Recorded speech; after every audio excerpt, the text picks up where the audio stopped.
Hi everyone and welcome back to my super unmade bed. Today I thought that I would go over my 2021 stats with you all. I have not even looked at these yet this year, so I was going to go I'm already onto Goodreads, and I went onto Storygraph because they have a way better statistics, but I was going to go onto there and just I don't know, just go over them with you. I don't even know if this is going to be an interesting video, but I haven't gone over my stats this year, so I thought it might be interesting just to kind of see what I read, or how I read. So, yeah, like I said, I haven't gone over this either, so it's definitely more almost like even a reacting video more than anything else. So let's do Goodreads first, because Goodreads I feel like tends to be, I don't know, worse when it comes to statistics. So let's see. On Storygraph it says I've read 113 books. In Goodreads it says 116. I feel like a lot of books that I read this year because of NetGalley and things like that, a lot of them weren't on Storygraph yet, and I added the ones that I could, but I do remember there being a couple that were like unable to get imported into Storygraph. But it looks like it made about 1,000 page difference, so I don't know what books I didn't get on there, but yeah, it says on Goodreads I've read 27,585 words, and on Storygraph I read 26,228 words. Or pages, sorry, not words, pages. That's weird to me, because I read a lot of books, but I feel like that's not a lot of pages. And I know I did read quite a lot of children's literature this year, because I read some for NetGalley just for fun, but then I also did like my childhood favorites video. I read like 10 books for that. So that obviously is going to impact pages read and whatnot, but that still doesn't seem like a lot of pages read, considering that I read 116 books this year. So it looks like the shortest book I read was Felix Travels Back in Time, which was a reread for my childhood favorites video. And then the longest book was Our Dark Duet by Victoria Schwab, which was actually one of my most disappointing or worst books that I read this year, which I don't know if this video will be up before or after my worst video, or my worst books video, but Our Dark Duet was a 1-star read. It was definitely the worst. I was going to say the worst. It might be the worst book that I read in 2021. So that's interesting that it's also the longest, because that was one of my complaints, is I felt like nothing happened and it could have been way shorter.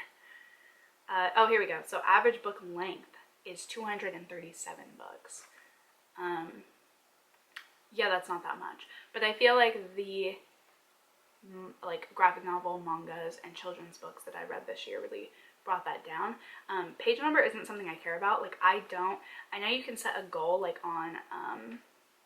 you can set a goal on Storygraph about regarding page number too, but that's not something I've ever actually tracked before, because I don't really care. As long as I'm reading, books or stories that I enjoy and that I like, I don't think it matters. I don't even think it matters how many books you read. I just do that for fun, but page number is something I've never really cared about, because I think that it places value on books with more pages when that's not necessarily a fact or true, or should be true. So yes. My most popular read was We Were Liars, which was a 1.5 star, 2-star, I think, 1.5 or 2-star. Obviously this is super popular, probably because of TikTok. It was really popular actually before TikTok even, years and years ago when it first came out. I remember it being really popular, but TikTok definitely, or BookTok in particular, definitely blew this book up way past what it deserves, in my opinion. Yeah, I didn't like this at all. I thought that it was actually really bad. Not only did I just not enjoy it, but I thought it was bad. So that's interesting that the longest book and the most popular book were ones that I hated. A Snack for Philip was the least popular. Only 3 people had this book shelved, which makes sense, because I don't necessarily think I know that it's a really unpopular children's book. I love this children's book, but I know that it is really unpopular because I think that it was even like made solely for like in Oregon, I think, for like an Oregon science thing or something like that. So that makes sense that it's not super popular, but also it was really hard for me to find on Goodreads.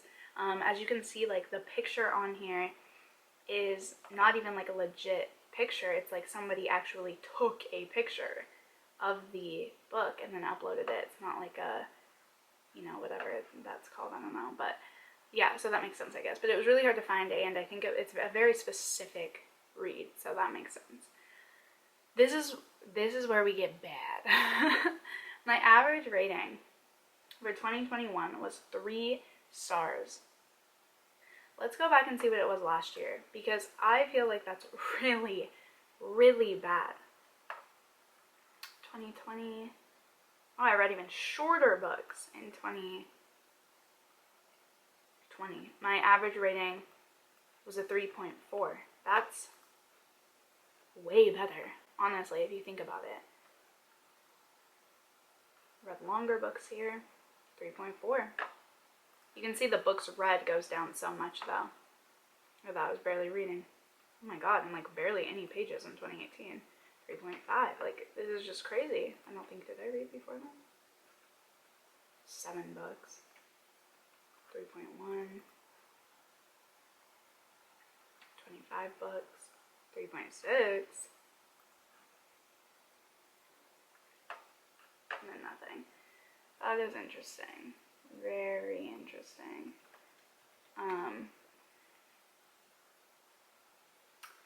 Yeah, I don't know. That's so low, and I talked about this a little bit in my worst books of 2021 video, but I read so many more books this year, like 116 compared to I think like 60 or something. 52 in 2020. Like, are you kidding? I doubled how many books that I've read this year. But what I was doing differently, I think, was I was doing a lot of reading challenges on Storygraph, and I was doing a lot of reading challenges that like required kind of reading books that I typically don't enjoy. Like, I'm usually not the biggest fan of memoirs. I'm usually not the biggest fan of nonfiction. I'm usually not the biggest fan of poetry. And some of the reading challenges on Storygraph that I was doing were like, you know, particularly like, I remember one was like, read a memoir by an Indigenous author, or read a poetry collection by a person of color, or, you know, something like that. So really specific to try to get you out of your niche and to read more diversely in not only who, you know, diversely in like authors, but also diverse in genre and even subtype. So I did those because I really wanted to push myself out of my comfort zone, and it definitely made me read more. But I think the problem is that I tend to know what I'm gonna like. Like, I feel like I know myself relatively well as a reader, and I tend to know, like, hey, I'm gonna like this or I'm not gonna like this. And I knew going into a lot of those that I wasn't going to like them. I don't like memoirs. I don't tend to like nonfiction. And those were ones that kind of kept popping up. And so I think that I definitely read more. I read out of my comfort zone, but I still am sticking with that I like what I like, you know. And I tried, but I think that's why my rating is pretty far down. The highest rated is The Mice Before Christmas, which is a children's book that I read during Christmas time just for fun, that I got off NetGalley. I love reading children's books when I'm feeling down. I need to like feed my inner child. I gave this one a 5-star, I reckon, and it has an average 4.74. This is a really good kids book. I highly recommend it if you have children and want to read a kids book or are into Christmas or anything. My first review of the year was The Hating Game. That is the first book that I read in the year. And then here are all the books that I read in 2021. Some very colorful titles.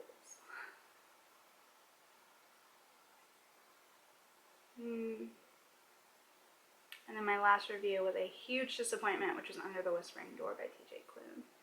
So, Yep. That's Goodreads. Let's move on to Storygraph. Storygraph, 113 books, right? I'm missing a couple. I'm missing about 1,000 pages here. I'm not quite sure what that's about, but like I said, some of them didn't go in. I don't remember having that many not go in. I guess it's only 3 books, but for some reason it's like 1,000 pages. So maybe the page numbers are just kind of mixed up or something. But let's see. So I have not looked at this at all. So read moods. It looks like I read the most lighthearted and then emotional. Ugh, that's funny. So I read the most lighthearted, but then I read the most absolute polar opposite and emotional and dark. What books did I read that are dark? No, this I would not say that this book is dark. It's a historical fiction, like romance, historical fiction kind of. There's nothing about this that's dark. I guess, yeah, some of these. Yeah, I guess. Yeah, I can see the rest of these, I guess. I don't know.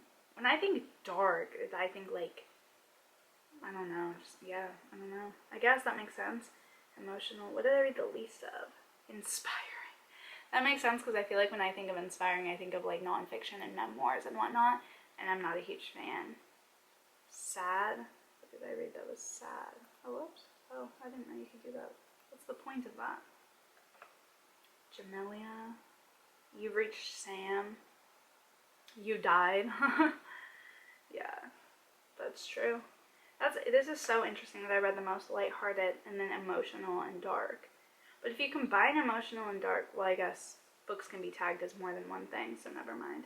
The books that are tagged as emotional are also probably tagged as dark. I was gonna say if you combine them, in total I read more like dark emotional books than lighthearted, but can't really do that. That is very interesting. And then adventurous. This is why I love Storygraph. Like, this is so interesting to me. I did read a lot of kind of adventure. Corduroy. I did read some adventurous books. I love adventure books. Like like all the books on there were some of my favorites of the year. So I definitely need, that's something I need to look into more in 2021. I'm gonna write that down actually. I think adventure books are kind of ones that I really like. Interesting. Yeah. Okay, pace, slow, fast, medium. I don't really care about pace. Like, to be completely honest, like, pace isn't something that I look at when I'm about to read a book. I definitely am not a huge fan of slow-paced books, I'll tell you that much. But then again, if it's, like, a good slow-paced thriller, or it's a good, you know, kind of slow burn romance, then that's different. So, yeah, pace isn't really something that I care about, I would say. Page number, mainly under 300. See, that's where that page number, I think, my average page number got really down. Oh yeah, I forget, I read a lot of even short stories this year. Upright Women Wanted. The Wife Upstairs really is under 300? Wow. Yeah, Empress of Salt and Fortune. Like I said, poems, graphic novels, children's books, short stories, children's shorter stories, memoir. Normal people really. That's interesting. Yeah, so I did read, yeah, I guess. I thought it was mainly just from children's books and graphic novels, but I did, I guess, read a lot of shorter works this year. I mean, at 300 pages, that's still like a decent, you know, that is a decent sized novel, but that's interesting. I read a lot more than I thought that I did. This is not a surprise. Fiction, nonfiction, like, I don't like nonfiction, to be honest. I'm trying to get better at it. I think that I've read the wrong nonfiction. I think that I've read nonfiction that I just was like, oh, I don't know. I really want to read, like, hood feminism. I really want to read, like, what's that other one? Bad Feminist. I really want to read, you know, there's so many books that I really want to read. So I think I just haven't read maybe the right ones. Now this is super interesting if you look at genres here, because I always say that I, like, am over young adult, or like I don't want to read as many young adult anymore, or I'm moving more towards adult. And I do feel like that's true But then when you put it up with something like this, it makes it seem like it's not true at all. So I am still, I think, definitely leaning more towards adult nowadays, but there's just so many good young adult books that I feel like, I don't know, I read a lot of backlists too this year, so a lot of the books on my want to read list, or like most anticipated moving forward, are adult, but I'm still wanting to read the ones that I wanted to read back then. So I don't know, there's nothing wrong with young adult at all though. I'm not like, this does not worry me at all. I just think it's interesting because I always say I'm trying to move away from young adult because I don't feel as connected to the characters anymore, and based on my average rating, that might be true actually. Contemporary fantasy, that's really interesting to me, that fantasy is a third. Children's doesn't surprise me. Romance doesn't surprise me. LGBTQIA+ doesn't surprise me. Comics doesn't surprise me. Thriller and mystery, this is about where I expected them to be. I read less mystery and thrillers this year than I did last year, even considering that I read like double as many books this year. I definitely read less thrillers and mysteries, so I expected thriller and mystery to be about right here. Horror, 9 horror books?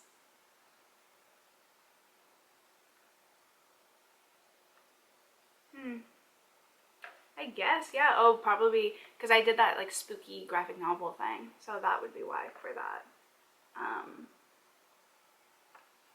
Food and drink, essays, biography, like all of these being down here do not surprise me. I want to read more science fiction. I want to read more literary, history, maybe like historical fiction. See, Poppy and the Rose should be on here too, though. Historical, see, that's, I think, more so, yeah, okay. History, then, yeah, I'm not a huge fan. This is about what I expected. This is honestly about what I expected. In the years coming, in the year coming up, I would love to read more sci-fi. I'd love to increase this. I'd love to try out more poetry. I'm normally not a fan, but I think that I haven't really been seeking out pieces or works by people who I feel like I would get on with. So I'd love to do more research and try to read more poetry, more historical, definitely. It's been kind of hit and miss for me, so it'd be interesting to read a little bit more. And then probably lowering my adult and increasing my adult, which is like all these other ones kind of. This does not surprise me at all though. There's definitely areas where I want improvement and some that I'd like to kind of cut back on. Fantasy, that really surprises me though. Like really surprises me. I guess. I don't know. Like I read these books and I like don't really like process, I guess, that they're like full-blown fantasy. But they are. I just don't think about it. A lot of these are more like fantasy but with like realism kind of mixed in. So that's what's interesting. Format, this is actually completely incorrect because I don't actually pay attention to the format that I put books in as. So I actually read, I would say, almost all of these as audio, digital. No, like I read this audio, ebook, like, yeah, I guess. Digital, for some of those that was correct, but I don't pay attention to this, so there's no way. And then it says 20 books don't even have a format. Most read authors, yes, I read 2 and didn't like, read 2, liked 1, didn't like 1. That's a kid's book author. Both of these were pretty bad, TJ Klune, so I'm really hesitant to pick up House on the Cerulean Sea now, even though everybody loves it. I'm super hesitant, because I read 2 books from him this year, and both of them I didn't like. Junji Ito I love. Clayton Cowles, I think it's a kid's author. Emily Henry, loved one, mediocre about the other, so I'm excited to pick up Book Lovers coming out this year, I think in April. Now this is super interesting to me. Super, super interesting to me.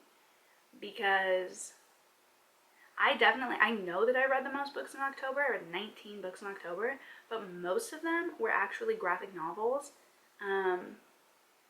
Because I did a like graphic novel spooky readathon, so I'm surprised the page number is up though. That really surprises me. Like here, I think July is when I did my reading my childhood favorites.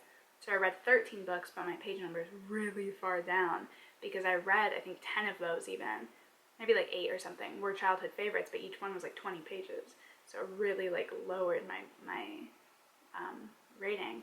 or my page number, but this is really interesting because I thought most of those were graphic novels. I'd be interested, I can't click on it, but to go back and see what books I did read that in October actually, it would be interesting because I thought most of them were graphic novels, which sometimes graphic novels still are like, there were a couple of graphic novels I read that were like 400 pages actually, so actually that does add up, I guess. I'm thinking of like comics, but graphic novels are usually pretty fat. And then I kind of got into a reading slump here in the end of the year, so that makes sense too. This is like kind of a wild ride right here. This is so funny. My reading fluctuated so much throughout the year, but that's interesting. And then the last thing is my average rating. No rating, those are memoirs and biographies, or not biographies, those are solely memoirs. I don't rate memoirs. I read 2 this year. I don't rate them. I wasn't a huge fan of either, but I just don't think it's our place to, I feel like you can say what you feel, but just rating it just seems wrong, because it's someone's experience. And both of them that I read were super hard-hitting, so, and dealt with mental health and stuff a lot, so I don't think it was right to rate them. 0.25 stars, those are books I absolutely hated. Really toxic books, books I didn't like at all, but I couldn't give a 0 because I wanted the rating to go down because they were so bad, which sounds toxic of me, but these books were really harmful, both of them. This one really fetishizes and romanticizes true crime in a way that's way past a normal amount, and it was disgusting. And this one was really racist and incorrect, and I think this is like a middle grade book, and I just think it could be really, really bad for younger audiences. So those are ones that I try to push their rating down on purpose because I think that they should never have been published. But yeah, looks like I gave 22 books 3 stars. I love that you can give in-between ratings on StoryGraph because I just think it looks so much more, I don't know, it's just so much more accurate of your reading overall, I feel like, you know. My average rating on here was 3.05. My average rating on this one was 3.0. So I guess, I don't know. I was gonna say that being able to have in between ratings gives you kind of a better look, a better perspective at like what your overall average rating is really, but they're about the same. So that's what's funny. That's actually really funny. I expected them to be a little bit different because I've rated so many in-betweens right here and stuff, right here. But I guess not. Anyways, yeah, my goal is to really try to focus this year on books that I'm like super excited about and books that I am super, super keen to read and really have good vibes with, because, you know, 2021 was just not my reading year. None of this was good. An average rating of 3 stars, that is like so sad to me. Ugh. But yeah, I hope that you guys enjoyed this video, just kind of going through my stats with me. I know it might have been really boring or kind of random, but I love watching these types of videos, honestly. I love seeing people's statistics and kind of how they read this, like, in the year. So, I don't know. Sorry if it was kind of boring, but yeah, I'm not like super surprised by anything, but I'm definitely sad about like my average rating and just overall kind of the reading year that I had, but we're on to better things. So I hope that you guys enjoyed this video. Be sure to give it a big thumbs up if you did, and subscribe and hit the bell so you're notified every time that I upload. And yeah, I will see you guys in the next video. Bye!